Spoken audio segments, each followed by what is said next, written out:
Hi, I just want to quickly give you a little view of this layout library book by Hunkydory. I've recently bought this and it's a little cracker.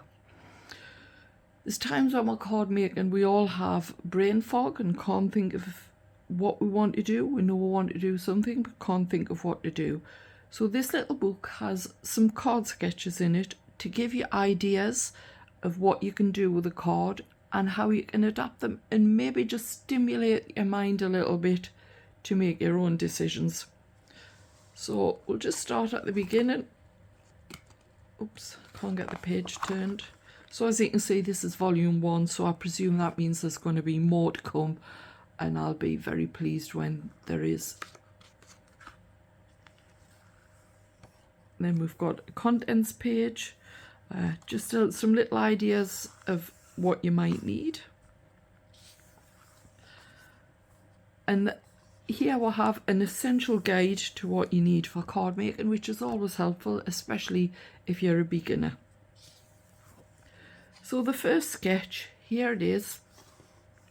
Simple sketch, 3 strips, just showing you how to cut the pieces and what to do with them. So here we'll have some ideas of what they've done using Hunkydory products. Of course, you don't have to use Hunkydory products. I don't, although I do buy Hunkydory items. Some card etc. I use, but generally paper, I use my own designs. So here we can see I've used the 3 strips in the background. Instead of putting this strip across, they've used a piece of hessian and then put a little sentiment on. This is the same layout in 2 different interpretations. This one, of course, is done on a square card.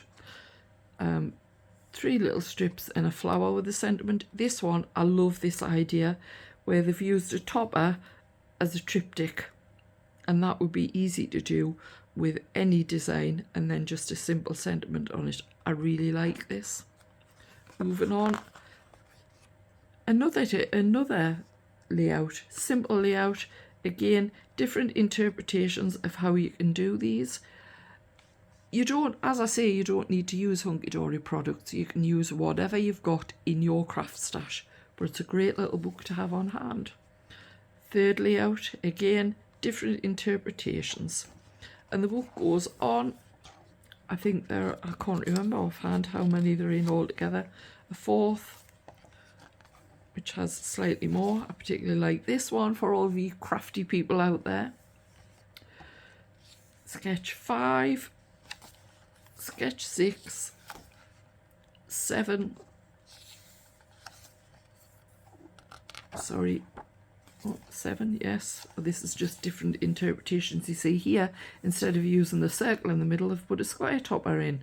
Just shows it, and here they haven't put a topper in at all, they've just put a sentiment on. 8, using an oblong sentiment. Again, different interpretations. 9, this looks, when you look at it, looks a very complicated layout, but actually it's not. It's just different matting and layering of different shapes. 10, and then a page showing you that actually you don't have to use these card sketches for cards. You could do a scrapbook layout with them, as they've done here.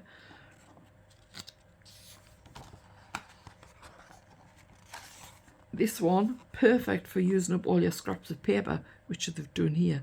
We always end up with loads and loads of odd bits, and you never want to throw them away.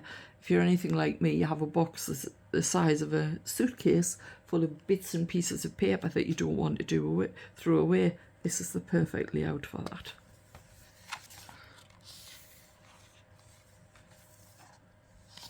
This one the same. You can use all your little scraps of paper for all these little squares. Great idea for using up your bits and pieces. This one again has been interpreted as a scrapbook page. I love this. I think this is a really good idea.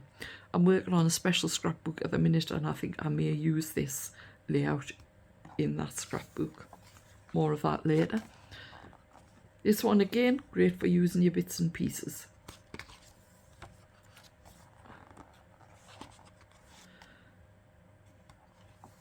and so on and so on. Also, it does mention in the back here that in the Hunkydory magazine there are always sketches in the magazine. Okay, so that's a lovely little book. I'm really impressed with it and I'm really looking forward to more, and I hope you will be too. Thanks for watching. In the silence of the morning, the sun awakens.